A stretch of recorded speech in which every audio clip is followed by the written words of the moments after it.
So I'll just go ahead and start us off here. Thank you guys for coming.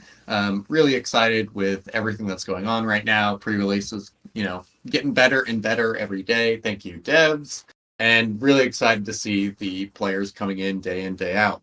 Some fun stats, I think, are, we've breached 1,600 players who have played, and we're averaging about 300 daily active users with about 600 weekly active users.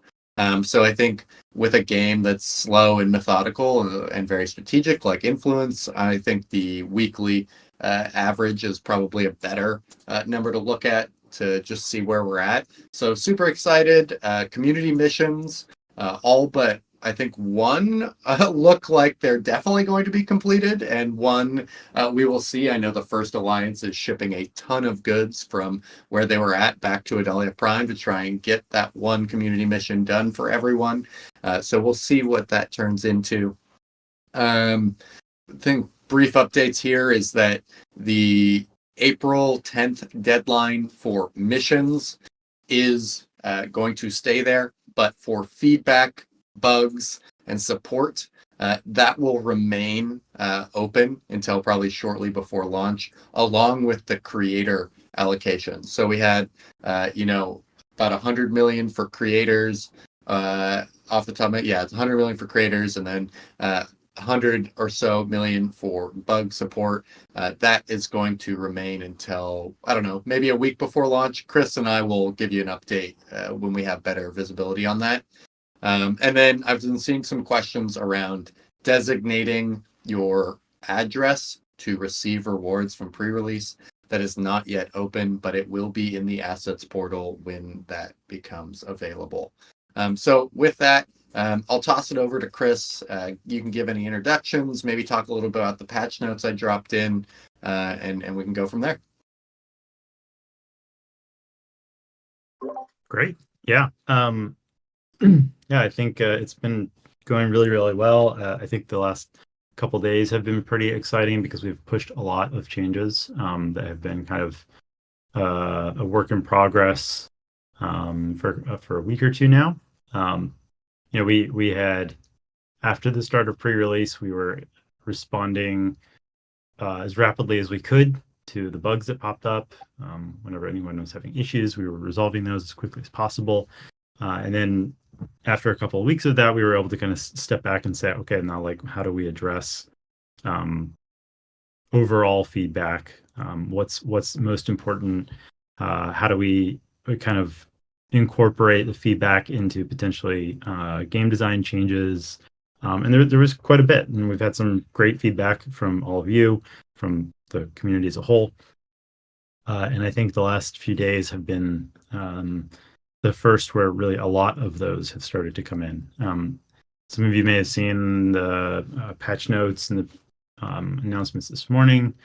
A lot of changes got in today that were the first round focused on trying to allow crews to be a little bit more impactful on a per crew basis. So one of the biggest things that we've sort of identified via feedback, via our conversations, is that multi-crew play, which we expected to be a primary way of playing, was maybe a bit more multi than we had expected or wanted. And so we've been trying to take each crew and make them more impactful. And there's a lot of ways we could do that. But the first way that we've started to do that was, as of today in pre-release, there are now a lot of activities that previously could not be performed if the crew was busy, and now can be. And so those, if you haven't seen already, include things like surface transfers, the market side of the market, so market buys and sells. Limit buys and sells do still require the crew to spend some of their time. Creating agreements, extending agreements, getting rid of building sites, unplanning them. It's not a super frequent one, but it's there and allowed to be done without being busy. And then also making sure that splitting a crew, exchanging crewmates can be done while they are busy is an important one, because it avoids some of the potential griefing edge cases where it could be possible for another player to sort of keep your crew indefinitely busy without you being able to do anything. It's specifically keep one of the crewmates that you own and you want to get off of a different crew indefinitely busy. We have also now changed it so that extending an agreement, so this is like a lot lease, can be done without being on the same asteroid. And so I think in general, like these are a handful of changes that should make each individual crew more impactful. There are more coming. And give a little bit of a preview, but we're working on a few changes that could change that could improve the way that busy times are managed, so that ultimately you can basically stack your crew's busy time and not have to immediately wait. So rather than starting your extractor running and then having to wait until the crew is finished with its busy time for the extractor, you could immediately start another action that would just be delayed by the amount of time that your crew is busy. The nice thing about that, and what we're really shooting for, is so that you could come into Influence, you could play for, let's say, 30 minutes and actually get some things done, not just be able to only do like one action. So that's been a really, really big focus, and it will continue to be a big focus of ours until launch. That's a huge discussion you just dropped there, by the way. Yeah. And very exciting. We have been talking internally about it for a little bit, but yeah, I think it cool. is a big change. I think we're doing our best to keep all the other mechanics in line with where they are today, but I do think that the addition of that will really open things up a lot and make it a lot easier to manage fewer crews, which I think is pretty exciting. It reminds me of, I don't know if you were around for the exact date, but when Eve changed their skill queue from training one skill at a time to up to 24 hours of stuff. Yeah. And then later, they kept going, and I was there for like the subsequent kind of up to 50 skills, etc. But I was that was towards the end of my time playing. I was starting to tail off, but I do remember that.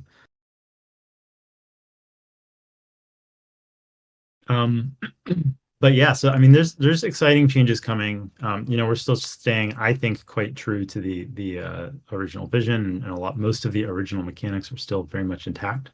We're just trying to make sure that the game is playable, more fun, and can be played with ideally fewer crews that you can feel, a stronger affinity for, more of an association with.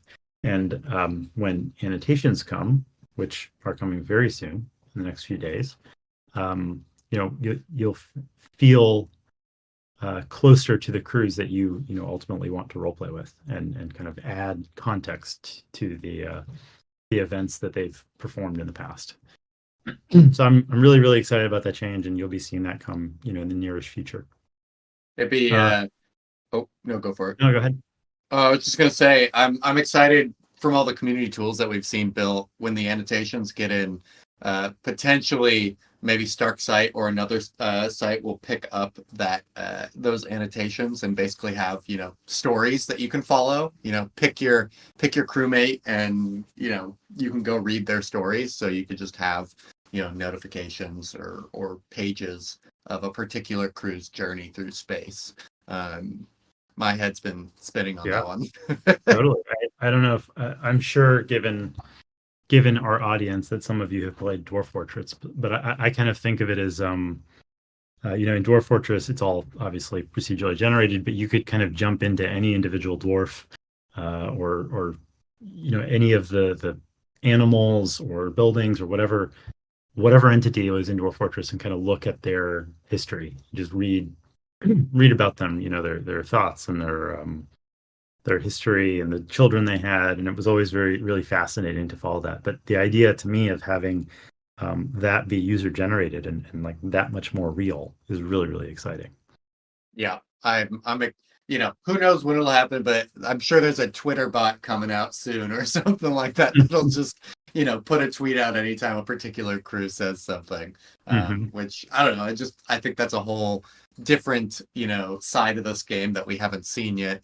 That is really exciting for a particular type of player here, and I'm excited to be able to do more of that because I Yeah. don't do a lot of creative writing. I'm a bit busy, but I do really like to do that. Yeah, and being able to do that in somewhat bite-sized chunks, on a event by event basis is like a great way to kind of get into the creative process. Yeah, yeah. I'm already looking at my cruise to see what stories I'm going to be telling. Okay, so I think one thing I do want to also emphasize that I didn't say in the beginning was just that when pre-release incentives end on April 10th, we will continue to have the pre-release client open. Anyone will still be able to play it. We would love it if you continued to play. And I think for anyone who's actually seriously going to play when this game launches, you're going to want to continue to play. And if I haven't said this before, rewards, the pre-release rewards are just the beginning. There's going to be a ton more when we launch this game. So I really do suggest people who are trying to figure out their strategy and just learn the game to continue to play during this time. It helps the team as well because we want to continue to, track updates and bugs and things like that so that we can continue to make this game as good as possible until, we launch, and then we'll continue to do that after launch as well. One more, JP, before we move on, one more change that was made recently I want to point out because I think it's pretty impactful right now. I know that there has been the transition off of the first month of lot leases on Adalia Prime has been not ideal. Apologies for that. There was it would have been better to have had some of these notifications in place prior to that month expiring, but they are there now. And an important change that came today also is the ability to start a new lease or any new agreement before the previous one has ended. So that gives you a lot more flexibility. If, for example, your lease is coming up, it's expiring, and the landlord has changed the policy, you can go ahead and proactively switch to that so you're not risking this sort of vulnerable period. So if you go into your lot, for example, that you've been leasing and take a look at the lot permissions, you'll see that button is no longer grayed out. You can go ahead and form agreement again. And hopefully have that issue largely taken care of. Ditto for the extend agreement, extending a lease. We want to make sure that you can do that also from anywhere and at any time. So whether your crew is busy or off asteroid or not, you'll always be able to extend agreements. So that's been a pretty major change that we've been working on the last few days and is out now. So the idea is if you end up creating a new lease with old terms already in place, is that just it will roll on after the existing one ends, right? Yes, exactly. It actually, if you start a new one altogether, it actually replaces the old one because at least in the case of a lot lease, they're unique. They're unique, per the crew that is getting the permission, the type of permission, and the target of that permission. So it effectively just replaces it. Oh, that's actually important. So if you had money left on the old lease, what happens to that money? It's lost. So you're still going to want to try and renew as close to the end as possible. Okay. Yeah. Super important then. Chivo asks a quick question, which I'll answer now. When will I stop seeing no crew action? That's a work in progress right now. So hopefully not for very much longer. Yeah, I mean, Chris, maybe it's good to emphasize too the stability and performance stuff that you guys have been working on, you and Patrick and Charlie. Just in general, maybe you want to give some ideas of what that's doing. I mean, largely it is so you don't have to refresh the game as much. Yeah. I mean, we want to make sure that influence ends up at a point where you never have to refresh. I still feel like the best experience is the one when you download the client and you play on your desktop. To me, it's so much more immersive rather than being in a browser tab. Nothing against somebody who wants to play with it in a browser tab; it's perfectly fine. But I feel like, getting rid of that clutter, being in full screen, in an installed app, it's just really nice kind of immersive experience. And we want to make sure that that's possible. One of the primary ways we need to do that is to make sure that you never have to refresh. That's a very, very rare occurrence. Because effectively, then having to refresh in an installed client becomes equivalent to a crash in a game that you've installed, and we don't want that to happen. So that's a pretty big focus. We have rolled out several changes over the last few days that focus heavily on state stability. We are still working on it. There's still a few spots that we have identified, including the no crew action, which are a heavy focus right now, in addition to finishing out these last few features that have been slated as part of exploitation. Also, I I just want to say that I know Chris mentioned this, but with the leases and everything being better at this point, you can renew them anywhere. Hopefully, I would just recommend everyone to go look at their leases now, see how much time they have left, and to extend them. Just so everyone. I also got affected by that. Someone stole my warehouse. There were lots of goods in there. It is what it is. I have to rebuild a ship now, so that is what it is.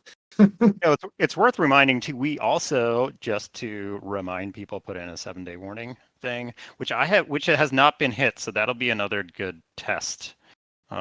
Right, there will be if your lease is within a week of expiring, you will get a little warning notification in the same place where like the lot construction sites would go, just to help remind people so that you don't get surprise expirations occurring.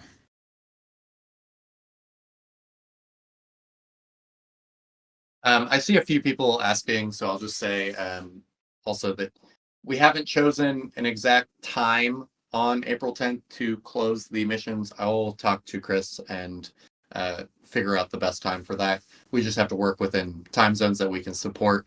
For those saying, you're trying to do certain things and you're not sure if you're going to make it, just pretend then the 9th is your last day and make sure everything's done by the 9th. I think it's the best way to look at it right now. Assume that it's just going to end on the 10th as early as possible, and that'll make sure that you guys can gear your actions to complete by then. Yeah, I mean, pre-release has been open for 6 weeks now or so. So anyone at the last minute saying they're not going to complete something, apologies if you won't complete it on time. But there has been time for people to complete things. I see Proto's here. So Proto, I don't know if you'd like to give any updates on what you've been working on, or any major changes to the production chains or things like that you're looking at for launch. But that might be a good conversation to have. Sure. Yeah. So one of the big things I've been working on in the past. Left those all out in my update, so it's all you. Okay. All right. So basically, what I've been working on the past weeks has been a lot of trying to round up a lot of the last changes we need for exploitation, some of the sort of bug fixes, features, missing mechanics that we want to make sure are in there for actual launch. I think we actually saw quite a few of those that Darkos banged out this morning, got those actually implemented. So that little list of things like being able to extend a lease when you're not on the asteroid, being able to surface transfer when your crew is busy, that sort of list of little quality of life tweaks, that was high on that list of things for exploitation. So that's already one step closer to being able to launch. So the other things that we were looking at, sort of the launch and seeding / Adalia Prime plans for exploitation launch. I've posted up numerous times now about the seeding plan, and it's getting some discussion in general right now. But we're looking at the plan is to seed all of the goods that you need to produce all the buildings and all of the ships, except for the ship hull, like currently where you have to produce the ship hull as well. But seeding all the goods for those things in basically infinite amounts. So not laddered like we currently are doing, but just a huge amount that players will not go through, and then at a price that is slightly a little bit higher than the modeled fair price. So not crazy expensive. You can still afford it, but it can be undercut. It will be able to be undercut by players, and that will be there until we go ahead and pull that seeding once we are confident that the economy is capable of producing all those things themselves. So that may be a few weeks, it may be a few months. We'll see how long that takes, but basically that'll be there until it doesn't need to be there anymore. And then also seeding all the non-C-type raw materials on Adalia Prime. So that's everything except for the C-type raw materials. Those will be seeded similarly to how we are doing it now, just a bit more expensive because currently they're really, really cheap compared to the actual cost of moving those materials to Adalia Prime. And so the idea then is that rather than what we saw here, which is that sort of demand sucks down from the top, where players are just buying all the modules and stuff they need for ships and buildings, and then the more enterprising players who want to run production chains are able to buy the goods needed to make those modules, and then that sort of starts to create a cascade of demand moving down from the top. What we anticipate is that there will be sort of a cascade upwards from the bottom with the way we're going to be doing it, where you have all the raw materials available to you, and you can start producing things upwards towards those seeded goods with sort of the incentive that the seeded goods are a little bit expensive, and you can probably undercut them and make a bunch of money if you're the first to get there.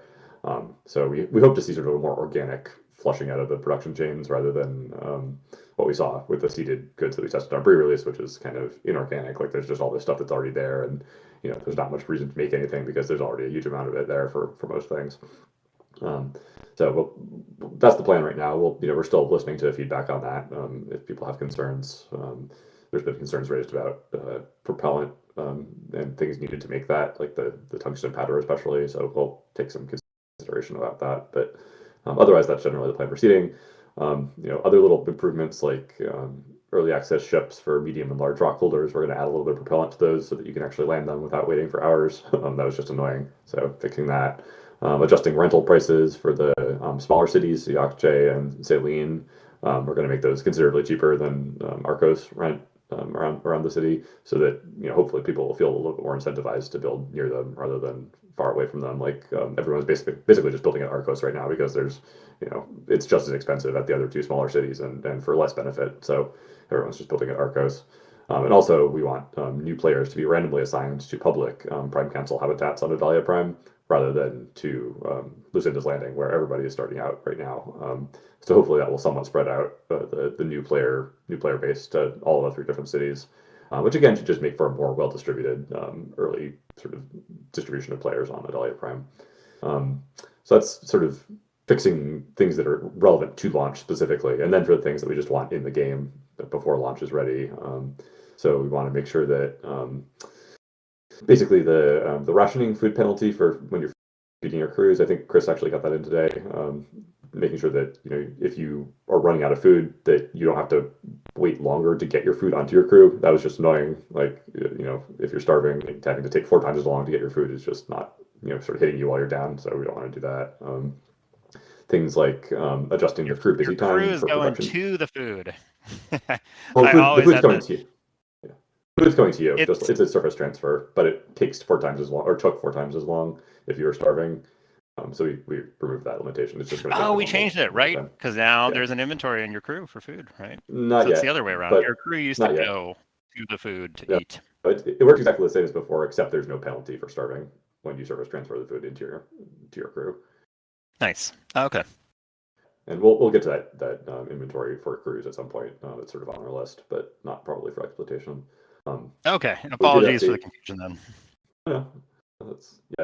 We hope to get there. I mean, that basically for things like prospecting, currently you have to have a warehouse for core drills.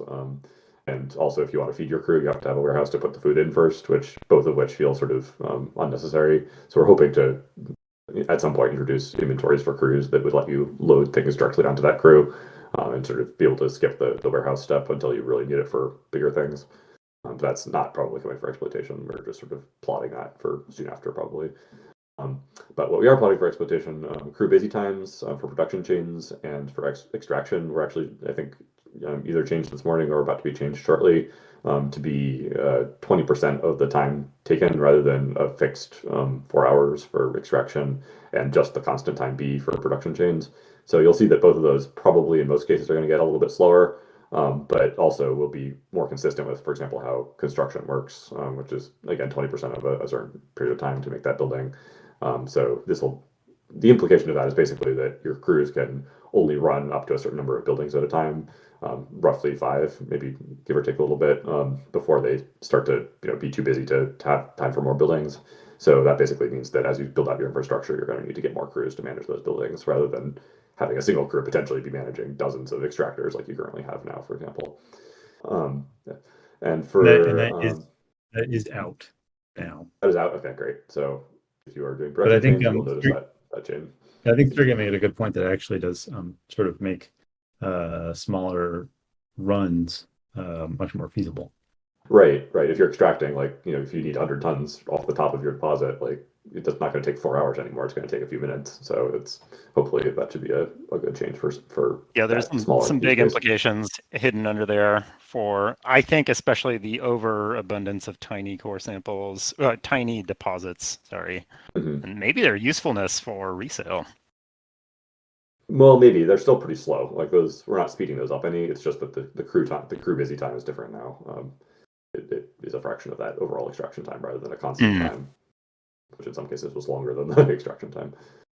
And Chavot has done some analysis on that and seems to, feel free to speak for yourself, Chavot, but that seems like it was a good change from the perspective of balance too. So I think hopefully that'll be a good change.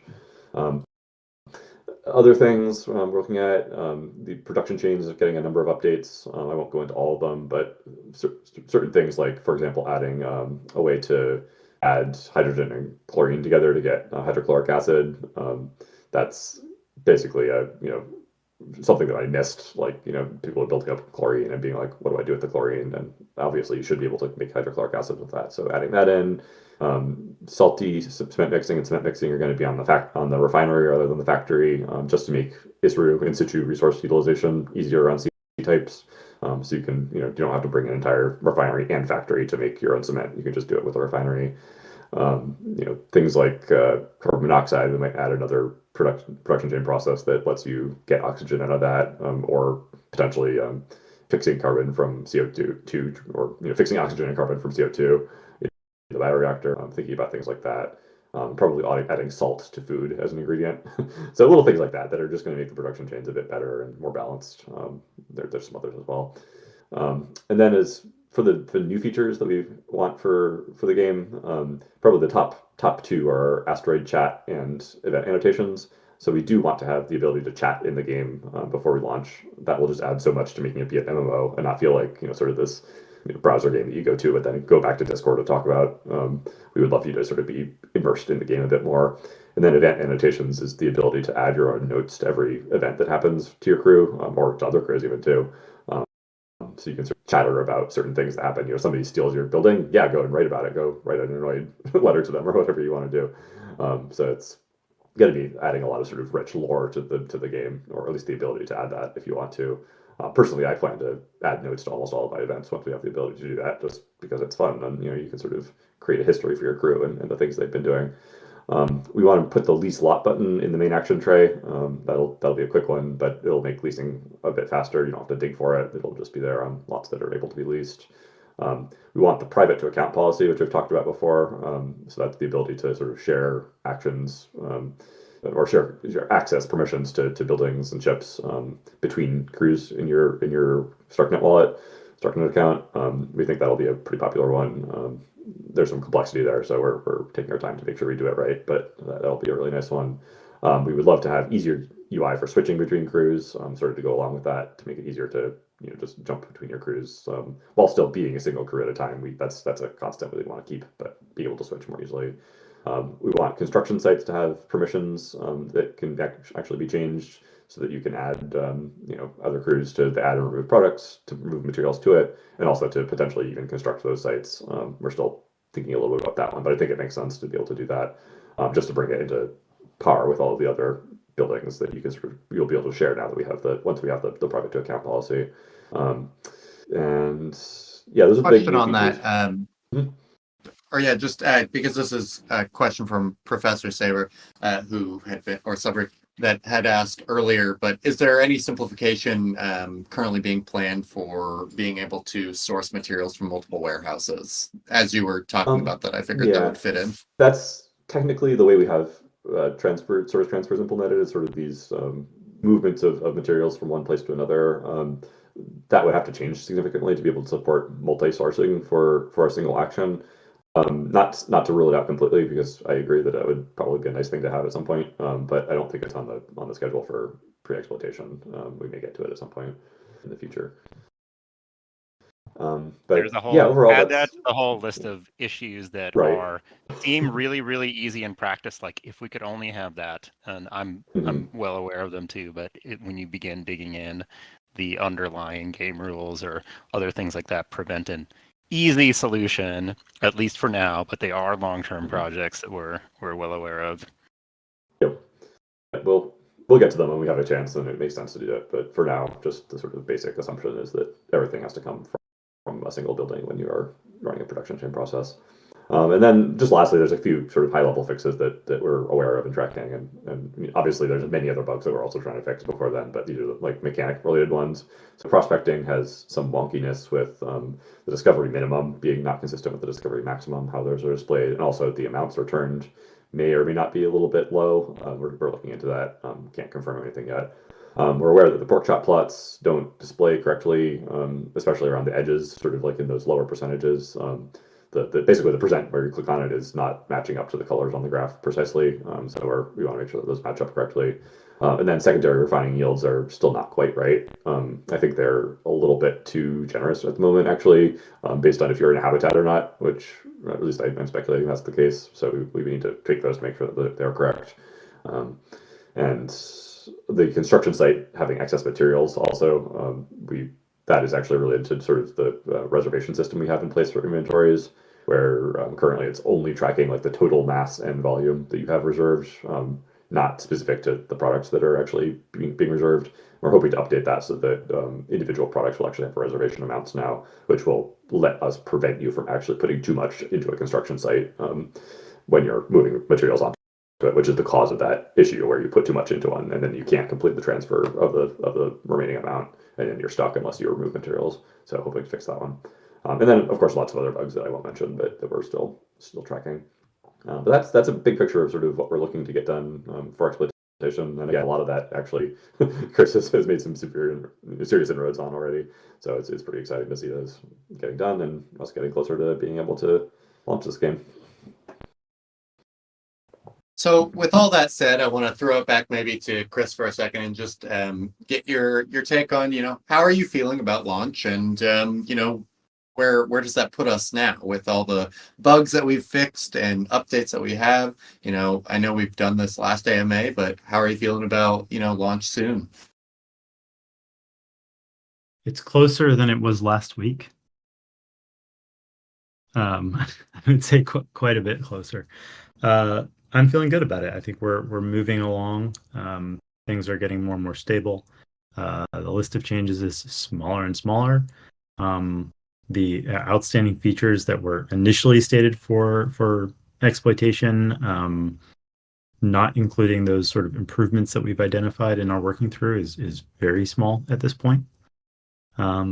I'm feeling really good about it. It's exciting to see how much it's changing every day, and I'm excited also to see more and more of these pieces of visual polish, which I was always very much hoping would get into exploitation as well, like these building icons, which I feel like is a huge improvement. Makes kind of wayfinding across Adelia Prime and really any asteroid that's larger than maybe a couple dozen lots much easier. So I'm really excited where we're at, and I can't wait for launch. I think we're moving at a great pace to get there soon. All right, I've already forgotten the old hexes. Yeah, I know. I was like, wait, what were these before?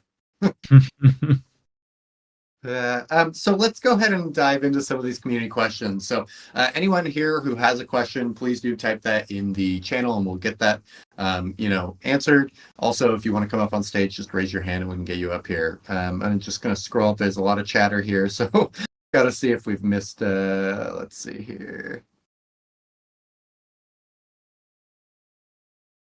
Yeah, so SJ, to your question about, will Sway be tradable at launch? Yes. Yes, it will be. Any rewards earned for pre-release will also be claimable at that point, and you can do whatever you want with that Sway. I would personally say that rewards earned from pre-release would be best spent on actually getting into the game and starting, because that's going to be a massive head start over, someone who just trades it out of the ecosystem immediately. But yeah, do with it what you will. Let's see here. Next question. I just thought I'd answer this out loud. I know I already answered it in chat, but how important is joining an alliance? It's a really good question. And I think that for each player and what you're hoping to achieve from this game is going to be, a different answer here. But if you're trying to be competitive and get, supply chains down and have your strategy refined in a larger group, you're going to probably be able to achieve more in a group than you are alone initially, unless you just have a lot of sway to spend and you're going to be highly strategic. So I think there's a lot to lean into and go towards alliances. But people like me who are just going to solo play and slowly build up a settlement, you're not really going to need an alliance for that. So it really depends on what you want to do and what's most fun for you. So no right or wrong answer on that one. Let's see here. Feel free to jump in, anyone here, Chris or Proto or Sergey, if you see questions that you want to answer. I'm just scrolling through the list here. Everybody apparently wants to align the icons to the top. Add it to the list. Well, we are now very well aware of that. But yes, it's one of those things. How easy was that? How easy does it seem versus actual implementation? Yeah, it's interesting. Yeah, there's the very technical, I guess, but the way that we implemented the lots spacing on the surface of the asteroid, I think, is actually a really interesting algorithm. But the way that they spiral across the surface, it can make aligning them across the surface to a point other than the next lot in the spiral a little bit more challenging. But it's in the list, certainly. Okay, so next question that I see, and sorry if I'm missing any, there's a lot of chatter here from Olmops, is is the 20% busy time something different than setup time, i.e., stay setup time, or is the setup time the same? Yeah, I can take that one. So the general model that we're moving towards is that every action kind of effectively has like a constant time portion and then a time portion that scales with what you're doing. And so the prototypical example of that, of course, would be a production chain process where there's like the constant setup time portion that your crew has to be there for all of it and is always there even if you're making almost nothing of the product. And then there's the linear portion where you make more and more standard recipes of the product, and then the process time scales upwards with that. And previously, your crew didn't have to be there for any of that. They were able to go home as soon as the constant time was done. We've updated things so that they actually are there for 20% of that linear time now. So they'll be there for a bit longer, especially if you're running a really long process. They'll be tied down by that long process for longer than before. We are also kind of extending that back to try to make it kind of more consistent amongst all the different process types. With, for example, construction, previously we had just been thinking about it as like a constant time that, the crew is there for 20% of that constant time for each building. What we're thinking about that now is that it's actually a time that changes for each building type. So that's kind of more like the linear time, and they're there for 20% of it. So that's now consistent between production chains and that.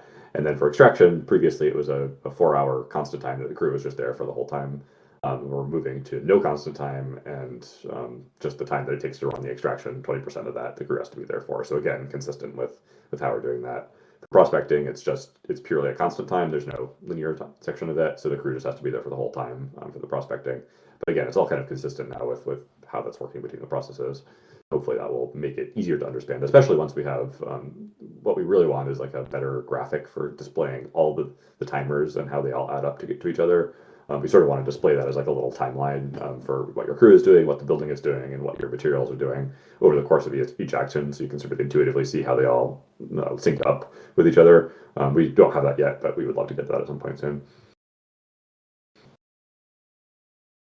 Awesome, thank you.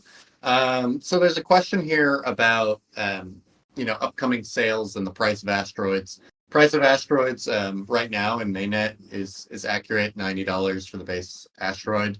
There may or may not be different fun things around launch regarding sales, but again, it's Chris, correct me if I'm wrong, but $90 is the base cost, and then there's per lot increase in terms of cost there.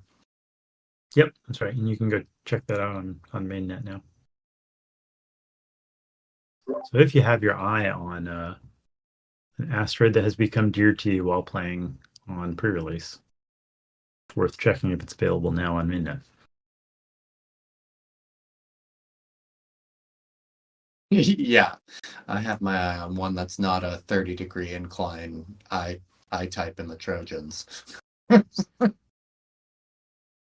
All right, let's see here. I don't see any additional questions.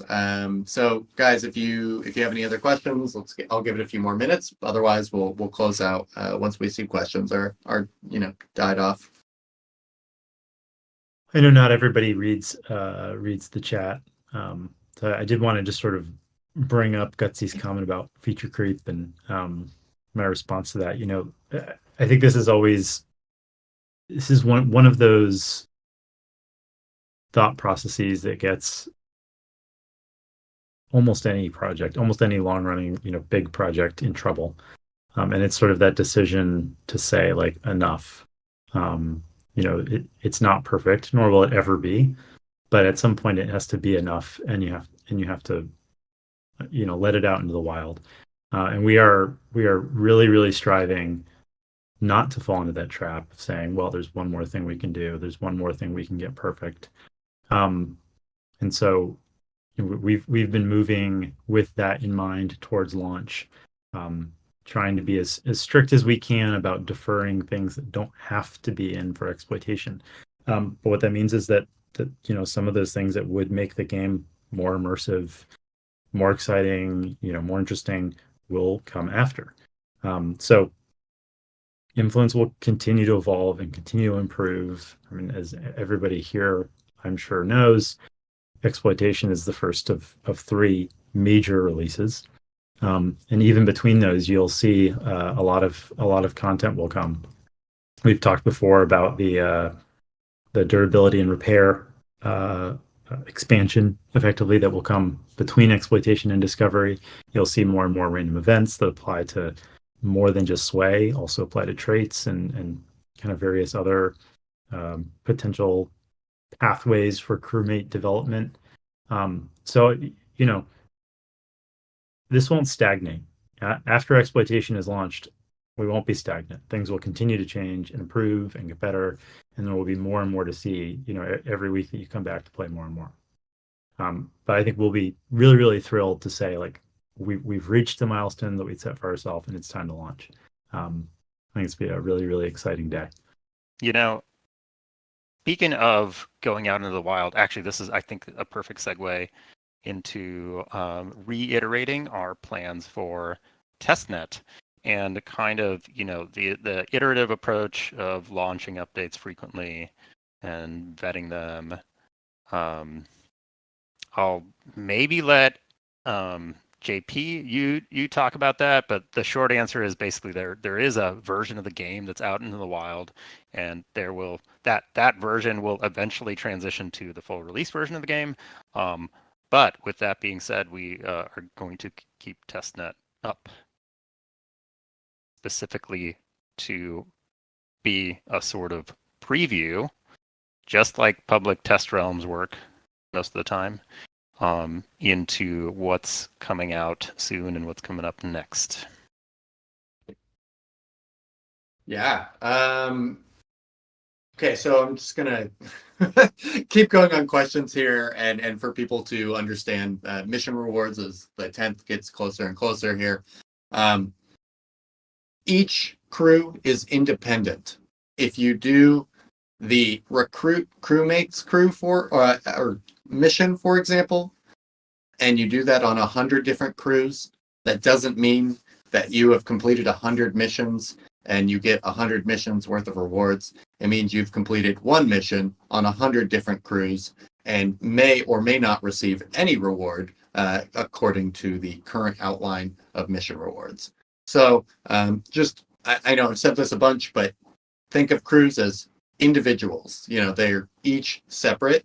If we do lump things together, it would be, you've completed 3 separate missions on 2 crews. Therefore, you get 2 buckets of that reward there. Next question from Introspector. And how do you plan to introduce technology into the real sector of the economy? That would be a good question for Chris, and it's a bit farther out due to Discovery, but maybe you want to give some insight on what you're thinking about in terms of, Discovery and technology? Yeah, sure. So Discovery, the idea is that technology, I think this is sort of a unique concept to MMOs. We're going to bring the idea of a global technology level in. And speaking of Civ, this is something that you may be familiar with from Civilization, where there was I guess, average technology level for all of the players, and it impacted how quickly players could sort of research beyond that level, or if they were behind that level. So we kind of want to try and bring that concept to an MMO, to influence, to sort of have the game itself evolve over time and not stagnate when it comes to technology, but also provide a pathway for new players to get into the meat of the content more quickly. But yeah, I mean, Discovery has still quite a bit to work out. What we intend to do, though, is include technology, include skills for the crew, and also include an invention mechanic, which will be the pathway for those new ships, new modules, new buildings to actually get into the game. And of course, scientists, which have a probably smaller role than any other crewmate class right now, will have more of a role than they do today. The scientists will begin to shine much more so when we get over to Discovery.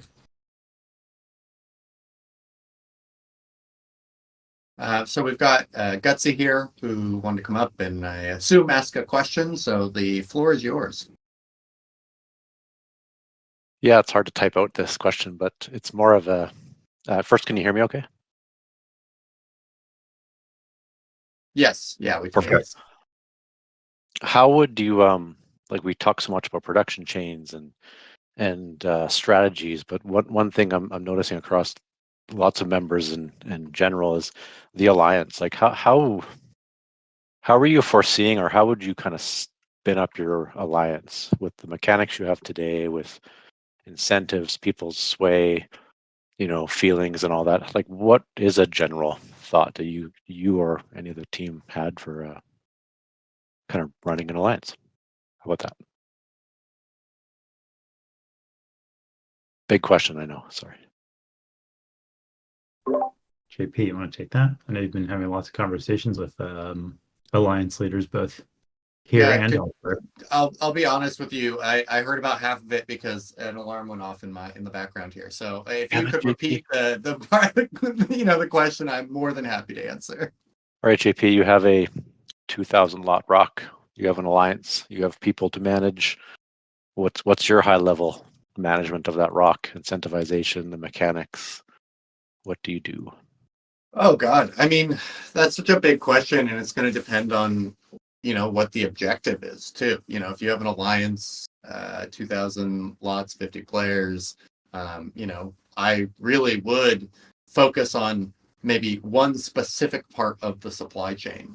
Proto can probably chime in here too at some point, but there is so much opportunity within how vast these production chains are that I would really try and set up operations on something specific for a while and really test out what you guys can achieve. You can always re-gear, production facilities to take on different production chains, but understanding like one core goal that you guys want to do and service a fraction of the production chain, I think is going to be extremely impactful, because you might be competing with, let's say, other M-type asteroids that have similar materials, but you don't necessarily need to compete in the same production, what you're actually creating. So, there's a lot there too around coordination. And what you guys want to do on Adalia Prime as well. I think most alliances should have a presence on Adalia Prime at the start. I think it's going to be massively advantageous there. And then past that, look, like, just have fun, trial and error some things, and don't focus too much on, how do you min-max everything at the very start. Because I think that things are going to change pretty quickly when you start to see what others are doing. So, I think just trying to get facility set up on that asteroid is going to be the biggest challenge at first, and then start to coordinate from there. I kind of want to hear Proto's answer now, which is like exactly how to min-max it.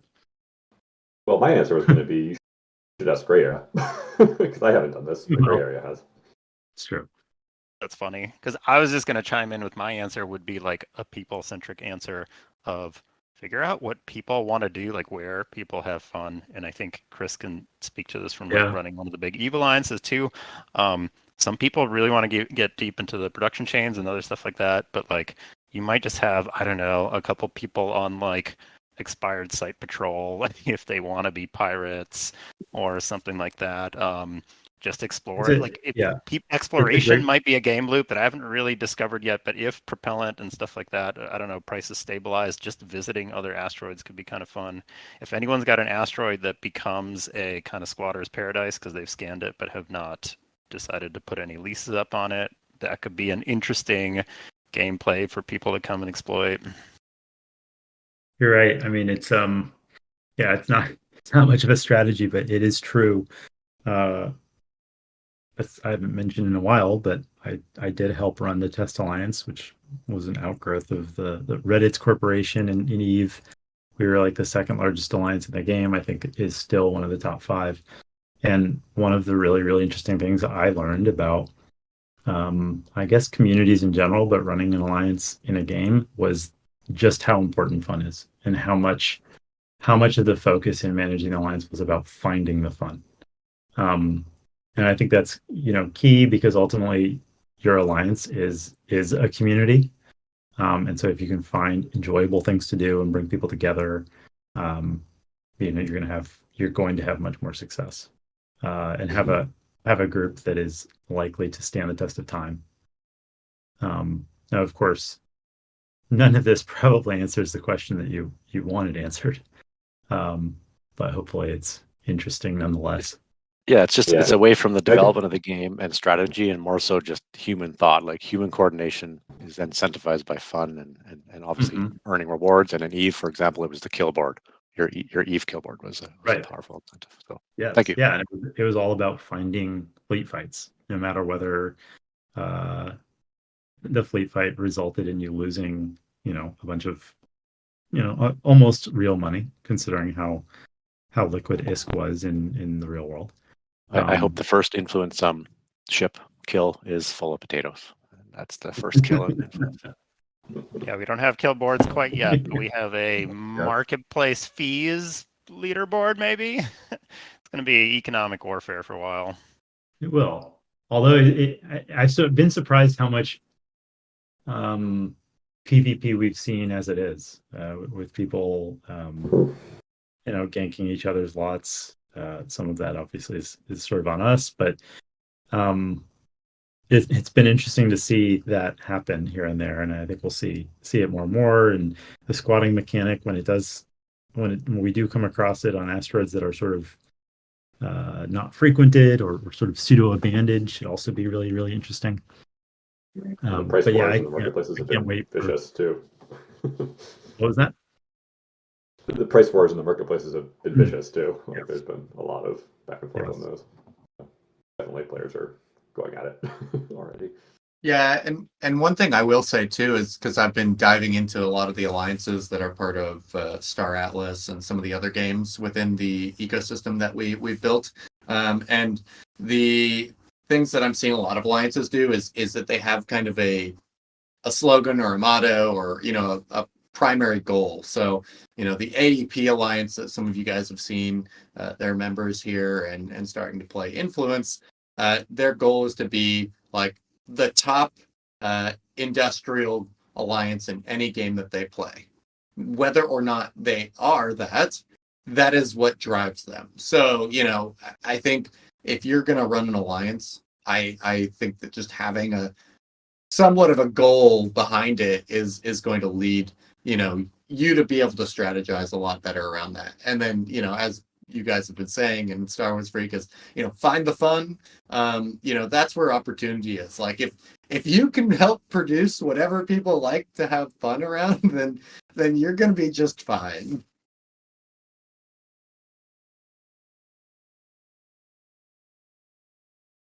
I've decided that I have to write now a thread or an article on find the fun and why that's the best thing to do. But with that, I don't see any additional questions here. So I think we can close it out for today. So, thanks everyone for attending. I appreciate all of your time. I hope you guys are continuing to have fun in pre-release and share with friends, post on socials, tell your mom about Influence. We're ready. We're ready to launch here pretty soon. And I guess to end it for Professor Saber, cake or pie? That is a subjective question depending on what cake or pie you're putting in front of me. Pie. Yeah, but berry or cream pie or any pie. You heard it here first. Key lime is the best, but mostly I would go pie over cake. Oof, yeah, key lime is high up there, but a good moist chocolate cake that's hard to beat.